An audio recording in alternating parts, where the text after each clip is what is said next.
Next topic is polarisation by scattering. ठीक है, अब आपको पता है स्कैटरिंग क्या होती है। जब भी एक लाइट किसी एज पे आके फॉल करती है तो वो क्या हो जाती है, कम्प्लीटली स्कैटर हो जाती है। ठीक है, डिफरेंट डायरेक्शन में चली जाती है, तो उसको हम कहेंगे पोलराइजेशन बाय स्कैटरिंग। अब इसमें क्या होता है कि आपकी एक वाइट बीम ऑफ लाइट आई, उसने किसी मीडियम में से पास की। ठीक है, जिसके जो पार्टिकल्स थे वो किसके साइज़ के थे, ऑर्डर ऑफ वेवलेंथ के थे। जितनी वेवलेंथ थी उसके पार्टिकल्स की वेवलेंथ भी सेम थी। तो जो आपकी बीम होगी वो स्कैटर हो जाएगी। हमने स्कैटरिंग में पढ़ा था, ठीक है, कि लाइट कैसे स्कैटर होती है। जब आपकी लाइट की वेवलेंथ और आपके जो पार्टिकल्स होते हैं, जो भी हमने जहाँ से जिस भी ऑब्जेक्ट से स्कैटर कराने हैं उसकी वेवलेंथ ऑलमोस्ट सेम होगी, तो वो क्या हो जाएगी, स्कैटर कर जाएगी, लाइट होगी जो आपकी। ठीक है, when the scattered light is seen in a direction perpendicular to the direction of incidence। ठीक है, अब ये क्या है, आपकी इंसिडेंस है, लाइट रे ऐसे आई। अगर आप उसको क्या करते हो, आप उस लाइट रे को अगर परपेंडिकुलर देखते हो डायरेक्शन में से, तो आप क्या देखोगे कि जो आपकी प्लेन पोलराइज जो आपकी लाइट है वो अब क्या हो गई, आपकी प्लेन पोलराइज लाइट हो गई। ठीक है, तो इसका मतलब क्या हुआ कि आपकी अगर z डायरेक्शन से आपकी लाइट फॉल करी, आपने x डायरेक्शन से देखा, लाइट जो y डायरेक्शन की तरफ जा रही होगी, तो ये आपको क्या दिखेगी, प्लेन पोलराइज लाइट दिखेगी। देखो अब ये डॉट था, ठीक है, ये डॉट हमें नहीं दिख रहा है इसके बीच का। ठीक है, हमें सिर्फ कौन सी रेज दिख रही हैं, जो हमारे वाइब्रेशंस अब ऐसे ऐसे हैं, यानी जो परपेंडिकुलर डायरेक्शन जो आपकी वाइब्रेशंस थी वो क्या हो गई, ब्लॉक हो गई। ठीक है, a beam of unpolarise light is incident along z axis. ये जेड एक्सिस अनपोलराइज लाइट आई, कोई भी हमारे पास जब ये ओ के ऊपर स्ट्राइक करेगी तो हमने क्या देखा कि हमें पता है लाइट का क्या है, ट्रांसवर्स करेक्टर है। तो all possible direction of vibration of electric vector in unpolarise light are confined to x y plane. अब ये क्या थी, सारी की सारी डायरेक्शंस में हमारे पार्टिकल्स थे, बट ये कन्फाइंड किस में हो जाएगी, एक्स वाई प्लेन में हो जाएंगी सारे। ये जो अब हमने पहले पढ़ा था ट्रांसफर नेचर होता है, हमारी सारी डायरेक्शंस में होती है, बट हम इसको डिनोट कैसे करते हैं, ऐसे कि हमारी दो प्लेन में हो जाते हैं, एक्स में और वाई में। और फाइनली भी हम इसको कैसे देखते हैं, ऐसे। ठीक है, अब इसका मतलब क्या हुआ, ये हमारे सारे डायरेक्शंस में थे, ये हमारे एक्स वाई में कन्फाइंड हो गए यहाँ से। ठीक है, अब जब हम इसको एक्स एक्सिस की साइड से देखेंगे, ठीक है, ये हमारी एक्स एक्सिस की साइड हो गई, then because of transverse nature, इसके ट्रांसफर्स नेचर की वजह से हम वाइब्रेशंस किस में देख पाएंगे, इलेक्ट्रिक पैरेलल के, जो वाई के पैरेलल होंगे। ठीक है, यानी जो एक्स के परपेंडिकुलर थे वो तो हमें नहीं दिख रहे, यानी अब जो वाई के पैरेलल हैं हमारे, ठीक है, सिर्फ हम उनको देख पाएंगे। और ऐसे ही जब हम वाई से देखेंगे तो जो हमारे एक्स के पैरेलल हैं हमें सिर्फ वही शो होंगे। ठीक है, so this is all about your polarisation by scattering. Next is polarisation of light by reflection. अब तक हमने क्या पढ़ा, स्कैटरिंग कैसे होती है, अब हम देखेंगे रिफ्लेक्शन के बेसिस पे कैसे होती है। ठीक है, एक अनपोलराइज लाइट जब एक सरफेस के ऊपर से रिफ्लेक्ट करती है, ठीक है, तो या तो वो कम्प्लीटली पोलराइज्ड हो सकती है, या पार्शियली हो सकती है, या अनपोलराइज्ड, बिल्कुल ही पोलराइज्ड ना हो, ऐसे ही निकल सकती है, थोड़ी सी हो सकती है, या बिल्कुल पूरी तरह से हो जाएगी।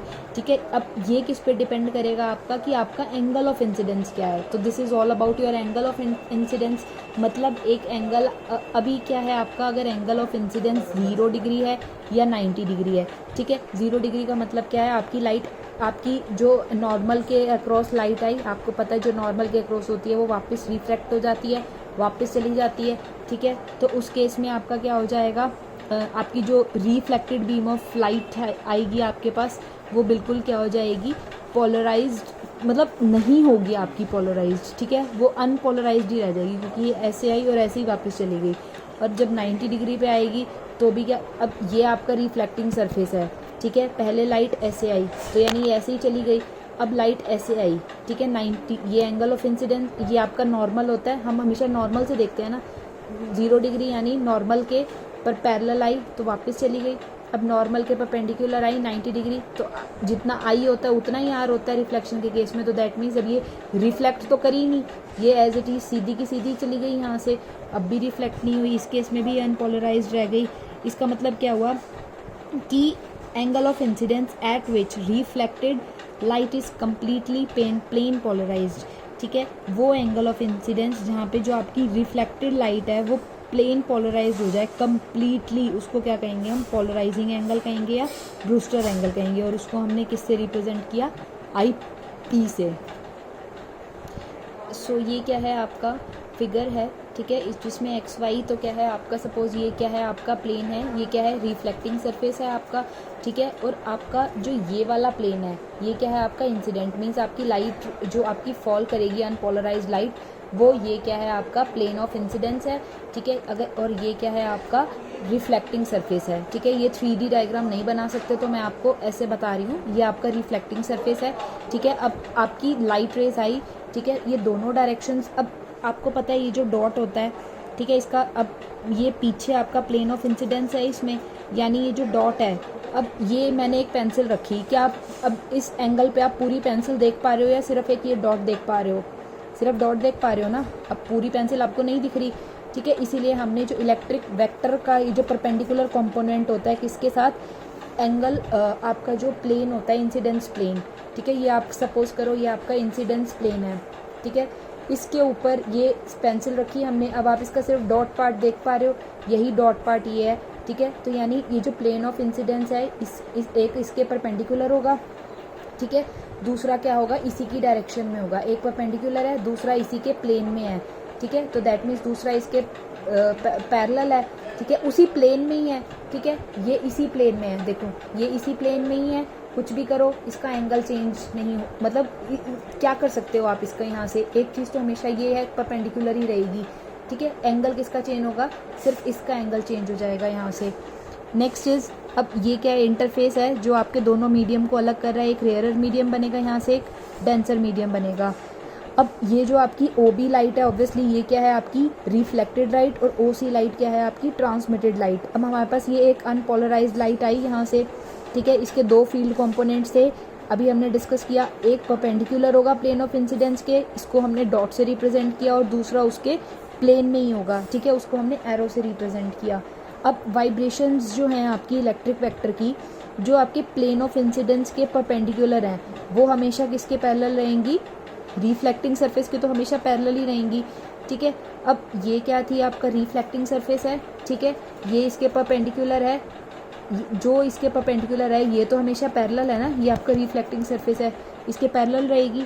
तो इस केस में क्या होगा, हमारा जो हमारा एंगल ऑफ इंसिडेंस है, ठीक है, जो उसके ऊपर वाइब्रेशन है वो कुछ ज़्यादा चेंज नहीं होगी, इसीलिए ये जो आपकी कंडीशन है रिफ्लेक्शन की ये भी बहुत ज़्यादा चेंज नहीं होगी अगर हम एंगल ऑफ इंसिडेंस को चेंज करते हैं, क्योंकि ये तो हमेशा पैरेलल रहेगी, तो एंगल ऑफ इंसिडेंस इसका चेंज नहीं होगा।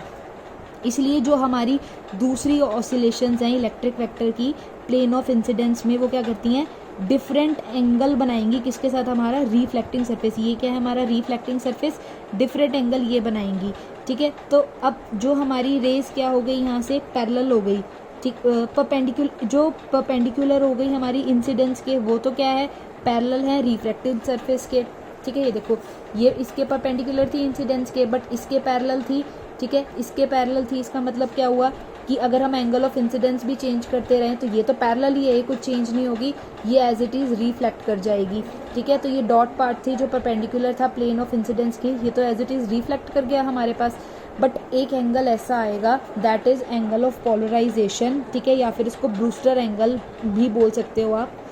इस केस में क्या होगी, आपकी जो अनपोलराइज लाइट है ये रिफ्लेक्ट नहीं होगी, अब की बार क्या हो जाएगी, ये ट्रांसमिट हो जाएगी as it is, means unpolarised ही ट्रांसफ़र हो जाएगी। So this is all about your reflection, ठीक है, पोलराइजेशन बाय रिफ्लेक्शन। नेक्स्ट पढ़ेंगे हम ब्रूस्टर लॉ, ठीक है। ब्रूस्टर एक साइंटिस्ट थे, इन्होंने एक लॉ दिया था दैट इज़ म्यू, जो आपका रिफ्लेक्टिव इंडेक्स है वो किसके इक्वल होगा, टेंजेंट ऑफ जो आपका IP एंगल है, यानी एंगल ऑफ पोलराइजेशन के इक्वल, ठीक है। अच्छा, इन्होंने एक बात और कही थी, ये जो आपकी अनपोलराइज्ड लाइट है और ये जो आपकी रिफ्लेक्टेड लाइट है और ये जो आपकी ट्रांसमिटेड लाइट है, ये तीनों म्यूचुअल परपेंडिकुलर रहेंगी। म्यूचुअल परपेंडिकुलर का मतलब क्या हो गया कि किन्हीं भी दो को देख लो, उनके बीच का जो एंगल होगा वो कितना होगा, 90 डिग्री होगा, ठीक है। ये सपोज कर लो हमारे पास अनपोलराइज्ड लाइट थी, ठीक है, ये क्या हो गई रिफ्लेक्टेड लाइट थी, और ये हमारे पास ट्रांसमिटेड लाइट है। अब आप किसी भी दो के बीच का एंगल देख लो, वो क्या है 90 डिग्री है। तो ये इन्होंने प्रूफ किया था ब्रूस्टर्स ने। अब इसका प्रूफ देखते हैं कैसे है। सबसे पहले हमने क्या लिया, ये पूरा फिगर लिया। अब इसमें हमें पता है एंगल जो BOY है, ठीक है, और जो एंगल यहाँ से YOC है, इनके बीच का एंगल इन्होंने कितना बताया, 90 डिग्री। अब BOY, ठीक है, अब इस एंगल को क्या लिख सकते हो, ये एंगल IP था हमारा, ठीक है, और ये एंगल 90 डिग्री था, तो ये कितना हो जाएगा, यहाँ से 90 माइनस IP हो जाएगा। ऐसे ही जब हम YOC एंगल को देखेंगे, ये एंगल R था, ये पूरा 90 था, जब इसको देखोगे ये पूरा 90 है, ठीक है, ये कितना हो जाएगा, 90 माइनस R हो जाएगा, ठीक है। और जब हमने यहाँ से R क्या है आपका, यहाँ से एंगल ऑफ रिफ्रैक्शन हो गया, ठीक है, ये रिफ्रैक्ट हो गई क्योंकि ये यहाँ से ट्रांसमिट हो गई, तो यहाँ से 90 माइनस IP को आप क्या लिख सकते हो, R भी लिख सकते हो यहाँ से, ठीक है। 90 माइनस IP क्या आ गया आपका, R के इक्वल आ गया, क्योंकि ये 90 से 90 कैंसिल हो गया, R राइट हैंड साइड चला गया। अब स्नेल्स लॉ के अकॉर्डिंग म्यू कितना होता है आपका, sin I by sin R होता है यहाँ से, ठीक है। और इस केस में I कितना लिया हमने, IP लिया यहाँ से, ठीक है, पोलराइजिंग एंगल लिया, और R कितना है हमारा, 90 माइनस IP हो गया। तो इसमें I और R की वैल्यू को पुट कर दो, इसमें IP पुट कर दो, और आपको पता है कि sin 90 माइनस थीटा कितना होता है, कोस थीटा होता है, तो साइन की जगह हम यहाँ पे क्या लिख सकते हैं, कॉस लिख सकते हैं। तो म्यू किसके इक्वल आ गया हमारा, टेंजेंट ऑफ IP, और इन्होंने यही लॉ दिया था, ब्रूस्टर्स लॉ दिया था इन्होंने, ठीक है। अच्छा, अब ये तो हमने प्रूव कर दिया। नेक्स्ट क्या है हमारा कि ये सारे के सारे क्या होते हैं आपके, परपेंडिकुलर होते हैं, ठीक है। अब हम ब्रूस्टर्स लॉ की हेल्प से हम क्या कर सकते हैं, पोलराइजिंग एंगल दो अलग अलग मीडिया में भी कैलकुलेट कर सकते हैं, ठीक है। अगर आपको दो अलग अलग मीडिया का रिफ्रैक्टिव इंडेक्स दिया है तो आप क्या कर सकते हो, उसकी वैल्यू को पुट कर सकते हो, ठीक है, क्योंकि अगर आपको पता है दोनों का अलग अलग रिफ्रैक्टिव इंडेक्स का रेशियो ले लोगे तो आपके पास वहाँ से टेंजेंट IP आ जाएगा। अगर आप टेंजेंट इन्वर्स लगा के उस एंगल की वैल्यू, उस एंगल को फाइंड आउट कर लोगे तो आपके पास कितना आ जाएगा, एंगल ऑफ पोलराइजेशन आ जाएगा, ठीक है। नेक्स्ट हमने क्या प्रूव करना है यहाँ से कि जो आपका अनपोलराइज्ड होता है, रिफ्रैक्टेड और रिफ्लेक्टेड एंगल होते हैं, वो तीनों क्या होते हैं, आपस में म्यूचुअल परपेंडिकुलर होते हैं। यहाँ से अब हमने प्रूफ तो कर लिया, म्यू कितना है, टेंजेंट IP, ठीक है। टेंजेंट IP किसके इक्वल हो जाएगा, टेंजेंट क्या होता है, साइन बाय कॉस, ठीक है, तो sine IP by cos IP। Snell's law के अकॉर्डिंग म्यू कितना होता है, sine I by sine R, ठीक है, तो sine IP by sine R लिख सकते हो इसको। अब ये दोनों इक्वेशंस के अकॉर्डिंग आप साइन R को क्या लिख सकते हो, कॉस IP लिख सकते हो ना, दोनों म्यू के इक्वल हैं, दोनों को इक्वेट कर दो, तो दैट मीन्स साइन R किसके इक्वल हो जाएगा, कॉस IP के इक्वल हो जाएगा, और कॉस IP को साइन 90 माइनस IP लिख सकते हो, ठीक है। अब R की यहाँ से साइन कट गया, तो R कितना हो गया, 90 माइनस IP हो गया, ठीक है, और IP प्लस R कितना हो गया आपके पास, 90 डिग्री हो गया। इसमें आप देखो ये कितना हो गया, IP है आपके पास, ठीक है, ये कितना है, R है, और ये कितना आ गया हमारे पास, 90 डिग्री आ गया। तो यानी R डैश, ये आपका R डैश है, ये आपका, क्योंकि ये 90 है तो दैट मीन्स दिस प्लस ये पूरा 180 है, तो यानी दिस प्लस दिस कितना हो जाएगा, ये भी 90 हो जाएगा यहाँ से, ठीक है। अब क्या करो, वैल्यूज़ देखो यहाँ से, 90 माइनस BOY, ठीक है, ये क्या है हमारे पास, BOY। जब 90 में से ये वाला, अब इस R डैश को आप ये भी तो लिख सकते हो ना, ये R डैश की वैल्यू लिखी, ये पूरा 90 है, ये हमारे पास R डैश एंगल है, इस पूरे में से जब ये एंगल माइनस कर दोगे तो ये एंगल आ गया हमारे पास, ठीक है, तो ये R हो। अब ऐसे ही R को कैसे लिख सकते हो, इस पूरे में से ये पूरा कितना है, 90, इसमें से जब ये वाला एंगल माइनस कर दोगे, और ये कितना निकला था, 90 माइनस COY, ठीक है, तो ये किसके इक्वल आ गया आपका, 90 के इक्वल आ गया, ठीक है। अब 90 तो क्या हो जाएगा, कैंसिल हो जाएगा, यहाँ से आपके पास बचा क्या, दिस प्लस दिस, तो ये प्लस ये किसके इक्वल आ गया आपका, 90 डिग्री के आ गया, ठीक है। तो हेंस प्रूव्ड कि इन तीनों के बीच में जो एंगल होते हैं वो क्या होते हैं, म्यूचुअली परपेंडिकुलर होते हैं।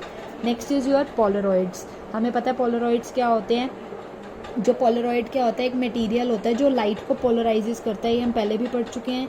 और जो हमारा नेचुरल पोलराइज़र होता है वो क्या होता है, टॉर्मलिन होता है, ठीक है। अब ये इसके बहुत जगह हमारे यूजेस होते हैं, हमारे कार्स में यूज़ होता है ये हमारा पोलरॉइड, ठीक है। और हमारी 3 डायमेंशनल मोशन पिक्चर्स बनती हैं इससे।